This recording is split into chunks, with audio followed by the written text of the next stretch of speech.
தெகிவளையில் தொடருந்து நிலையத்திற்கு அருகில் துப்பாக்கிச் சூடு. ட்ரம்பிற்கு அரிய வகை நோய், வெளியான அதிர்ச்சி தகவல். அமெரிக்க வரி விதிப்பு, நிதியமைச்சு வெளியிட்டுள்ள முக்கிய அறிவிப்பு. 2026 கல்வி சீர்திருத்தத்தில் ஏற்பட்டுள்ள முக்கிய மாற்றம். தையிட்டி விகாரை பிரச்சினைக்கு விரைவில் முற்றுப்புள்ளி, உறுதியளித்த அனுர அரசின் அமைச்சர். எக்னலிகொட வழக்கில் வெளிவரவுள்ள உண்மைகள், சாட்சியாக ரணில், ராஜபக்சவால் பழிவாங்கப்பட்ட அதிகாரி. வெளிநாட்டு பெண்ணிடம் பாலியல் சேட்டை, தலைமை பௌத்த பிக்கு கைது. கடற்றொழிலாளர்களுக்கு வளிமண்டலவியல் திணைக்களம் விடுத்துள்ள சிவப்பு எச்சரிக்கை. தகவல் அறியும் உரிமை சட்டத்தை வலுவற்றதாக்க முயற்சிக்கின்றது அரசு, தயாசிரி எம்பி குற்றச்சாட்டு. வங்கிக் கணக்கிற்குள் அத்துமீறி நுழைந்து பெருந்தொகை பணத்தை கொள்ளையிட்ட தமிழ் மாணவன். அமெரிக்காவுக்கு சவாலாகியுள்ள ரணிலின் முக்கிய ஒப்பந்தம். உக்ரைன் புதிய பிரதமராக பெண் நியமனம். தெகுவளை தொடருந்து நிலையத்திற்கு அருகில் ஒருவரை குறிவைத்து துப்பாக்கி சூடு நடத்தப்பட்டுள்ளது. சில நிமிடங்களுக்கு முன்பு நடந்த துப்பாக்கி சூட்டில் அந்த நபர் காயமடைந்து கழுபோவில மருத்துவமனையில் அனுமதிக்கப்பட்டுள்ளதாக தெரிவிக்கப்படுகிறது. 45 வயதான நபரே துப்பாக்கி சூட்டுக்கு இலக்காகியுள்ளார். துப்பாக்கி சூட்டுக்கான காரணம் இதுவரை வெளியாகாத நிலையில் சம்பவம் குறித்து காவல்துறையினர் விசாரணையை தொடங்கியுள்ளனர். சம்பவத்தின் போது அப்பகுதியில் பொருத்தப்பட்டிருந்த சிசிடிவி கேமராக்களில் பதிவான காட்சிகள் தற்போது வெளியாகியுள்ளன. அமெரிக்க ஜனாதிபதி டொனால்டு டிரம்ப் அரிய வகை நோயால் பாதிக்கப்பட்டுள்ளதாக தகவல் வெளியாகியுள்ளது. இந்நிலையில் குறித்த விவரங்களை வெள்ளை மாளிகை அதிகாரப்பூர்வமாக பகிர்ந்துள்ளது. அமெரிக்க ஜனாதிபதி டிரம்ப் காலில் ஏற்பட்ட வீக்கத்தை பரிசோதித்ததில் அவருக்கு குரோனிக் வீனஸ் இன்சஃபிஷியன்சி எனப்படும் நரம்பு நோய் இருப்பது கண்டறியப்பட்டுள்ளது. இந்நோய் உலகில் 20 ஒருவரை பாதிக்கும் எனவும் கால்களில் இருந்து இதயத்திற்கு ரத்தம் சரியாக திரும்பாததால் இந்த நோய் ஏற்படுவதாகவும் மருத்துவர்கள் தெரிவித்துள்ளனர். குரோனிக் வீனஸ் இன்சஃபிஷியன்சி என்பது நரம்புகளில் ரத்தம் தேங்கி நரம்பு சுவர்களில் அழுத்தம் மற்றும் வீக்கம் அதிகரிப்பதற்கு வழிவகுக்கும் ஒரு நோயாகும். அமெரிக்க ஜனாதிபதி டிரம்புக்கு இப்போது 79 வயதாவதுடன் அண்மையில் அவர் பங்கேற்ற நிகழ்வின் போது அவரது கணுக்கால் பகுதியில் வீக்கம் இருந்ததும் கையில் இரத்தக்கட்டு போன்ற காயம் இருந்ததும் கவனத்துக்கு வந்தது. அதை மறைக்கும் வகையில் ஒப்பனை செய்திருந்தார் டிரம்ப். இதனால் அவரது உடல்நலன் குறித்த கேள்வி எழுந்த நிலையில் தற்போது இந்த தகவல் வெளியாகியுள்ளமை குறிப்பிடத்தக்கது.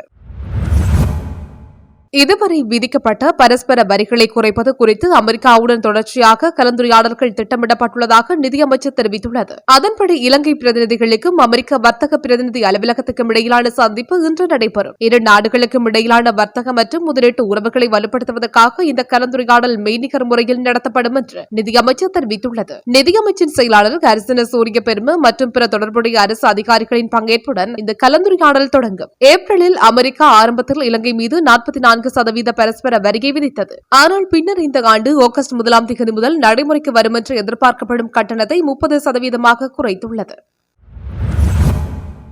2026 முதல் செயற்படுத்தப்பட உள்ள புதிய கல்வி சீர்திருத்தங்களுக்கு கடுமையான எதிர்ப்பு வெளியிடப்பட்டுள்ள நிலையில் அதற்கு கல்வி, உயர்கல்வி மற்றும் தொழிற்கல்வி அமைச்சு விளக்கம் அளித்துள்ளது. இதன்படி வரலாறு மற்றும் அழகியல் பாடங்கள் பாடத்திட்டத்திலிருந்து நீக்கப்பட்டுள்ளதாக ஆசிரியர் அதிபர்கள் உட்பட பல தரப்பினர் கடுமையாக குற்றம் சாட்டியுள்ளனர். இந்நிலையில் கல்வி சீர்திருத்தங்கள் தொடர்பாக நேற்று நடைபெற்ற நிகழ்ச்சியில் புதிய பாடத்திட்டங்கள் தொடர்பான உண்மைகளை கல்வி, உயர்கல்வி மற்றும் தொழிற்கல்வி அமைச்சு தெளிவுபடுத்தியுள்ளது. கல்வி அமைச்சின் கூற்றுப்படி 10 மற்றும் 11ஆம் வகுப்புகளில் தாய்மொழி, ஆங்கிலம், கணிதம், அறிவியல் மற்றும் சமயம் ஆகிய பாடங்கள் கட்டாய பாடங்களாக பட்டியலிடப்பட்டுள்ளன. அதே நேரத்தில் தேர்வு பாடங்களில் வரலாறு மற்றும் அழகியல் ஆகியவை உள்ளடக்கப்பட்டுள்ளன. இவ்வாறானதொரு பின்னணியில் புதிய கல்வி சீர்திருத்தங்களுக்கு ஆசிரியர் அதிபர்கள் சங்கங்கள் இன்றும் தங்கள் எதிர்ப்பை வெளியிட்டுள்ளன.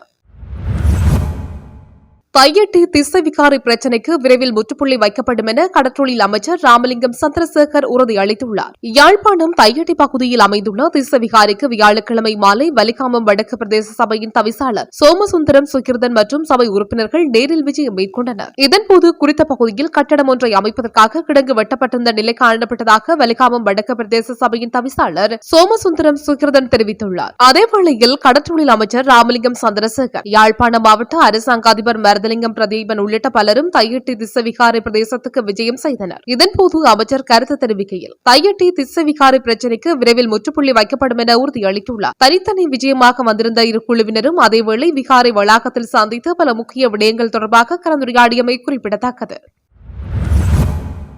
ஊடக ஊடகவியலாளர் பிரதீக் எக்னோலிகொட காணாமல் ஆக்கப்பட்டு கொலை செய்யப்பட்டுள்ளமை தொடர்பில் தீவிர விசாரணைகள் முன்னெடுக்கப்பட்டு வருவதாகவும் ரணில் ராஜபக்சவால் பதவி நீக்கம் செய்யப்பட்ட முக்கிய அதிகாரிக்கு இன்று அதற்கு சாட்சியாக மாறியுள்ளதாகவும் போக்குவரத்து நெடுஞ்சாலைகள் துறைமுகங்கள் மற்றும் சிவில் விமான போக்குவரத்து அமைச்சர் விமல் ரத்நாயக்க தெரிவித்துள்ளார். கொழும்பு தெகுவளை தொடருந்து நிலையத்திற்கு நேற்று கண்காணிப்பு விஜயம் ஒன்றை மேற்கொண்டிருந்த சந்தர்ப்பத்தில் ஊடகவியலாளர் எழுப்பிய கேள்விகளுக்கு பதிலளிக்கும் போதே அவர் மேற்கண்டவாறு தெரிவித்துள்ளார். இதன்போது அவர் மேலும் கருத்து தெரிவிக்கையில், உயிர்த்த ஞாயிறு தின தாக்குதல் தொடர்பில் உரிய விசாரணைகளை மேற்கொண்டு குற்றவாளிகளுக்கு தண்டனை பெற்றுக் கொடுக்குமாறு கர்தினால் உட்பட கத்தோலிக்க திருச்சபை தொடர்ச்சியாக கோரிக்கை விடுத்து வருகிறது. எம்மிடம் மாத்திரமல்ல, இதற்கு முன்னர் பதவியில் இருந்த அரசாங்கத்திடமும் இந்த கோரிக்கை விடுக்கப்பட்டது. ஆனால் என்ன நடந்தது? குற்றத்தை மறைப்பதற்கு செய்யக்கூடிய ஒரு வழிமுறையை அதிகாரிகளுக்கு இடமாற்றம் வழங்குவதாகும். இதற்கமைய கோத்தபய ராஜபக்ச பதவிக்கு வந்ததன் பின்னர் சிஐடியில் இருந்து 600க்கும் மேற்பட்ட அதிகாரிகளுக்கு இடமாற்றம் வழங்கினார். அதேபோன்று அதிகாரிகளை பதவி நீக்கம் செய்தனர், விளக்கமறியலில் வைத்தனர். சாட்சியங்களை திரட்டும் திறமையான அதிகாரிகளுக்கு பதிலாக திறமையற்ற அதிகாரிகளை பதவிகளுக்கு அமர்த்தினார்கள். ரணில் ராஜபக்ச தரப்பு ஊழல் மோசடியில் ஈடுபட்டது ஒரு புறம் இருக்க, காவல்துறை திணைக்களம், குற்றப்புலனாய்வு திணைக்களம் மற்றும் சட்டமா அதிபர் திணைக்களம் ஆகியவற்றை குற்றவாளிகளை பாதுகாப்பதற்காகவே பயன்படுத்தினார்கள். எனவே உயிர்த்த ஞாயிறு தாக்குதல் தொடர்பில் விசாரணைகளை மேற்கொள்ள திறமையான அதிகாரிகளை நியமிக்குமாறு கர்தினால் மாத்திரமல்ல, முழு கத்தோலிக்க சமூகமும் எம்மிடம் கோரிக்கை விடுத்தது. பிரதீக் எக்னோலிகொட காணாமலாக்கப்பட்டு கொலை செய்யப்பட்டுள்ளார். அவரது வழக்கு விசாரணை எடுத்துக் கொள்ளப்பட்ட போது சிஐடியின் பணிப்பாளர் சாணி அபேசகர முக்கிய சாட்சியாளராக பெயரிடப்பட்டுள்ளார். இதற்கு அவரது மனைவி மகிழ்ச்சியை வெளிப்படுத்தியுள்ளார். கொலை குற்றவாளிகளை பாதுகாக்கவே ரணில் ராஜபக்ச தரப்பு சாணி அபேசகர, ரவி செனவர்த்தன உட்பட திறமையான அதிகாரிகளை பதவியிலிருந்து நீக்கியது. ஆனால் நமக்கு எந்த தனிப்பட்ட தேவையும் கிடையாது. எனவே நாம் விசாரணைகளுக்காக திறமையான அதிகாரிகளை ஈடுபடுத்துவோம், குற்றவாளிகளை கைது செய்து சட்டத்தின் முன் நிறுத்தி தண்டனை பெற்றுக் கொடுப்போம் என்றார். காலி கபராதுவ விகாரை ஒன்றில் உள்ள பௌத்த துறவி ஒருவர் காவல்துறையினரால் கைது செய்யப்பட்டுள்ளார். வெளிநாட்டு சுற்றுலா பயணியை பாலியல் வன்கொடுமை செய்த குற்றச்சாட்டிலேயே 81 வயதான துறவி கைது செய்யப்பட்டுள்ளார். தலைமை மதகுருவாக பணியாற்றும் இந்த துறவி 41 வயதான நியூசிலாந்து நாட்டவருக்கு உணவு மற்றும் பானங்களை வழங்கிய நிலையில் பாலியல் வன்கொடுமைக்கு உட்படுத்தியதாக குற்றம் சாட்டப்பட்டுள்ளது. இந்நிலையில் குறித்த சுற்றுலா பயணி இந்த சம்பவம் தொடர்பில் உணவட்டுவன சுற்றுலா காவல்துறையிடம் முறையிட்டதை அடுத்தே பௌத்த துறவி கைது செய்யப்பட்டுள்ளார். சம்பவம் தொடர்பில் மேலதிக விசாரணைகளை காவல்துறையினர் மேற்கொண்டு வருகின்றமை குறிப்பிடத்தக்கது. புத்தளம் முதல் கொழும்பு, காலி மற்றும் ஹம்பாந்தோட்டை ஊடாக பொத்துவில் வரையான கடற்பகுதிகளில் பலத்த காற்று தொடர்பில் வளிமண்டலவியல் திணைக்களம் சிவப்பு எச்சரிக்கை விடுத்துள்ளது. வளிமண்டலவியல் திணைக்களம் அறிக்கை ஒன்றை வெளியிட்டு மேற்குறித்த விடயத்தை தெரிவித்துள்ளது. புத்தளம் முதல் கொழும்பு, காலி மற்றும் ஹம்பாந்தோட்டை ஊடாக பொத்துவில் வரையான கடற்பகுதிக்கு அப்பாலான பகுதிகளில் காற்றின் வேகம் இடைக்கிடையில் 60 முதல் 70 கிலோமீட்டர் வேகத்தில் அதிகரித்து வீசக்கூடும் என அந்த திணைக்களம் வெளியிட்டுள்ள அறிக்கையில் தெரிவிக்கப்பட்டுள்ளது. அத்துடன் அப்பகுதிகள் அவ்வப்போது கொந்தளிப்பாக காணப்படக்கூடும் எனவும் அறிவிக்கப்பட்டுள்ளது. அதே நேரம் புத்தளம் முதல் கொழும்பு, காலி மற்றும் ஹம்பாந்தோட்டை ஊடாக பொத்துவில் விரிவான கடற்கரைக்கு அப்பாலான பகுதிகளில் கடல் அலைகள் 2.5 முதல் 3 மீட்டர் வரை உயரக்கூடும். எனவே அப்பகுதிகளில் கடல் அலைகள் நிலத்தை நோக்கி வரக்கூடும் எனவும் எதிர்ப்பு கூறப்பட்டுள்ளது. இதன் காரணமாக அடுத்த 24 மணித்தியாலங்களுக்கு புத்தளம் முதல் கொழும்பு, காலி மற்றும் ஹம்பாந்தோட்டை ஊடாக பொத்துவில் விரிவான கடல் பகுதிகளுக்கு செல்ல வேண்டாம் என கடல்சார் சமூகம் மற்றும் கடற்தொழிலாளர்களுக்கும் அறிவுறுத்தப்பட்டுள்ளது. அத்துடன் புத்தளம் முதல் மன்னார் மற்றும் காங்கேசன்துறை ஊடாக திருகோணமலை கடற்பகுதிகளில் அவதானத்துடன் செயற்படுமாறு கடல்சார் சமூகம் மற்றும் கடற்தொழிலாளர்களுக்கும் வளிமண்டலவியல் திணைக்களம் அறிவுறுத்தியுள்ளது. இந்த அரசு தகவல் அறியும் உரிமை சட்டத்தை வலுவற்றதாக்குவதற்கு முயற்சிக்கின்றது என ஐக்கிய மக்கள் சக்தியின் குருநாகல் மாவட்ட நாடாளுமன்ற உறுப்பினர் தயாசிரி ஜெயசேகர குற்றம் சாட்டியுள்ளார். கொழும்பில் உள்ள தகவல் அறியும் உரிமை ஆணைக்குழுவில் நேற்று முன்னிலையானதன் பின்னர் ஊடகங்களுக்கு கருத்து தெரிவிக்கையிலேயே அவர் இந்த விடயத்தை குறிப்பிட்டுள்ளார். அவர் மேலும் கூறுகையில், ஜனாதிபதி நிதியத்திலிருந்து நிதி பெற்றவர்களின் பெயர் விவரங்களை அமைச்சர் நலிந்த ஜெயதிச அண்மையில் நாடாளுமன்றத்தில் வெளிப்படுத்தினார். 2008 முதல் 2024 ஆண்டு வரையான காலப்பகுதியில் ஆட்சியில் இருந்த அரசின் போது ஜனாதிபதி நிதியிலிருந்து நிதி பெற்ற அரசியல் அரசியல்வாதிகளின் பெயர் விவரங்கள் மாத்திரமே வெளியிடப்பட்டன. 2004 முதல் 2008 வரையான காலப்பகுதியில் ஆட்சியில் இருந்த அரசின் நிர்வாகத்தின் கீழ் ஜனாதிபதியின் நிதியத்திலிருந்து நிதி பெற்றவர்களின் பெயர் விவரங்கள் ஏதும் வெளியிடப்படவில்லை. 2004 தொடக்கம் 2008 ஆண்டு அரசுக்கு மக்கள் விடுதலை முன்னணியின் 39 உறுப்பினர்கள் ஆதரவு வழங்கினார்கள். இவர்களும் ஜனாதிபதி நிதியத்திலிருந்து நிதி பெற்றுள்ளார்கள். அமைச்சர் நலிந்த ஜெயதிச 2004 ஆண்டு தொடக்கம் 2008 ஆண்டு வருட காலத்தின் விவரங்களை நாடாளுமன்றத்தில் வெளிப்படுத்தவில்லை. அவ்வாறாயின் இதில் ஏதேனும் முறைகேடு இடம்பெற்றுள்ளது என்ற சந்தேகம் காணப்படுகிறது. 2004 ஆண்டு தொடக்கம் 2008 ஆண்டு வரையான காலப்பகுதியில் ஜனாதிபதி நிதியத்திலிருந்து நிதி பெற்றுக் கொண்டவர்களின் விவரங்களை தகவல் அறியும் உரிமை சட்டத்தின் ஊடாக பெற்றுக் கொள்வதற்கும் கடந்த 5 மாதங்களாக நடவடிக்கைகளை மேற்கொண்டுள்ளேன். ஆனால் இதுவரையில் எனக்கு அறிக்கை கிடைக்கவில்லை. சுயாதீன தகவல் அறியும் ஆணைக்குழுவை மரணப்படுக்கைக்கு கொண்டு செல்லவே அரசு முயற்சிக்கின்றது. தகவல் அறியும் ஆணைக்குழுவின் தலைவர் பதவி கடந்த மார்ச் மாதத்தில் இருந்து வெற்றிடமாகியுள்ளது. அத்துடன் ஆணைக்குழுவின் பணிப்பாளர் சபையிலும் உறுப்பினர் பற்றாக்குறை காணப்படுகிறது. இந்த அரசு தகவல் அறியும் உரிமை சட்டத்தை வலுவற்றதாக்குவதற்கு முயற்சிக்கின்றது. சுயாதீன தகவல் அறியும் ஆணையம் ஆணைக்குழுவின் அதிகாரங்களை மலினப்படுத்தும் வகையிலான செயற்பாடுகள் தற்போது முன்னெடுக்கப்படுகின்றன. அரசு நிறுவனங்களில் தகவல் கோரப்படும் பட்சத்தில் அவை மறுக்கப்படுகின்றன என குறிப்பிட்டுள்ளார்.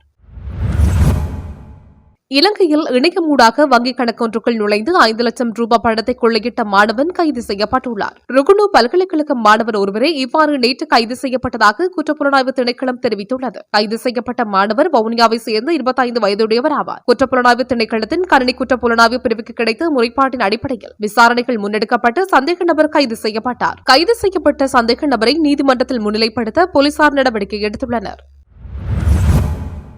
சர்வதேச இறையாண்மை பத்திர கடனை தீர்ப்பது தொடர்பாக அமெரிக்காவுடனான பேச்சுவார்த்தைகளில் இலங்கை தனது ஏற்றுமதிகளுக்கு விதிக்கப்பட்ட 30% வரியை பயன்படுத்திக் கொள்ள வேண்டும் என்று ஸ்ரீலங்காவின் முன்னாள் அதிபர் ரணில் விக்ரமசிங்க கூறியுள்ளார். சர்வதேச நாணய நிதியத்தின் விரிவாக்கப்பட்ட நிதி வசதியில் கையொப்பமிட்டவர் என்ற வகையில் இலங்கையின் கடன் மறுசீரமைப்பு முயற்சிகளுக்கு உதவும் பொறுப்பு அமெரிக்காவுக்கு உள்ளது எனவும் அவர் கூறியுள்ளார். மேலும் கடன் மறுசீரமைப்பு விடயத்தில் இலங்கை தனது கடனை திருப்பி செலுத்த வேண்டும் என்று அமெரிக்கா விரும்புவதாகவும் அவர் தெரிவித்துள்ளார். இருப்பினும் நமது பொருளாதாரம் சரிந்தால் இது சாத்தியமில்லை என்றும், எனவே அமெரிக்காவுடனான கலந்துரையாடல்களில் இந்த பிரச்சினை எழுப்பப்பட வேண்டும் எனவும் கோரிக்கை விடுத்துள்ளார். பொருளாதார சீர்திருத்தங்கள் மற்றும் கடன் மறுசீரமைப்பை செயல்படுத்துமாறு அமெரிக்கா ஏற்கனவே இலங்கையிடம் கேட்டுக் கொண்டுள்ளது. இந்த பிரச்சினை பரந்த விவாதத்தின் ஒரு பகுதியாக இருக்க வேண்டும். முந்தைய ட்ரம்ப் நிர்வாகத்தின் கீழ் வர்த்தக நடவடிக்கைகளால் பாதிக்கப்பட்ட வியட்நாம் மற்றும் பங்களாதேஷ் போன்ற நாடுகள் இலங்கையை விட வேகமாக வளர்ச்சி அடைந்து வருகிறது. மற்றவை முன்னேறி செல்லும் போது இலங்கை இன்னும் போராடி வருகிறது. அமெரிக்காவை கையாள்வது குறித்து தற்போதைய அரசாங்கத்திற்கு ஆலோசனை வழங்குவது அர்த்தமற்றது. அவர்கள் அதை ஏற்றுக்கொள்ள மாட்டார்கள் என்பது எனக்கு தெரியும். சீனா, ஜப்பான் மற்றும் ஆஸ்திரேலியா ஆகிய நாடுகளை உள்ளடக்கிய பிராந்திய விரிவான பொருளாதார கூட்டாண்மையுடன் இலங்கை தீவிரமாக ஈடுபட வேண்டும். சீனாவின் பெல்ட் அண்ட் ரோடு முன்முயற்சி, ஜப்பானின் ஆசிய பசிபிக் உற்பத்தி மற்றும் இந்தியாவின் இந்திய பெருங்கடல் கட்டமைப்பு ஆகியவற்றுடன் இணைந்து செயல்பட வேண்டியது மிகவும் அவசியமிக்கது என ரணில் விக்ரமசிங்க விளக்கம் அளித்துள்ளார். உக்ரைனின் புதிய பிரதமராக துணை பிரதமரும் பொருளாதார அமைச்சருமான ஜூலியோ ஸ்வீடன்கோ நியமிக்கப்பட்டுள்ளார். அதேவேளை உக்ரைனில் 2022ஆம் ஆண்டு ரஷ்யாவுடனான போர் தொடங்கியதிலிருந்து பாதுகாப்பு அமைச்சர் மற்றும் ராணுவ தலைவர்கள் மாற்றப்பட்டாலும் பிரதமர் மாற்றப்படுவது இதுவே முதல் முறையாகும். ரஷ்யாவுடன் போர் நீடித்து வரும் நிலையில் உக்ரைன் பிரதமர் டெனிஸ் கின்ஸ்கால் திடீரென தனது பதவியை ராஜினாமா செய்தார். அதே சமயம் மார்ச் 2020 முதல் பிரதமராக இருந்த டெனிஸ் கின்ஸ்கால் உக்ரைன் வரலாற்றில் மிக நீண்ட காலம் பிரதமராக பணியாற்றியவர் ஆவார்.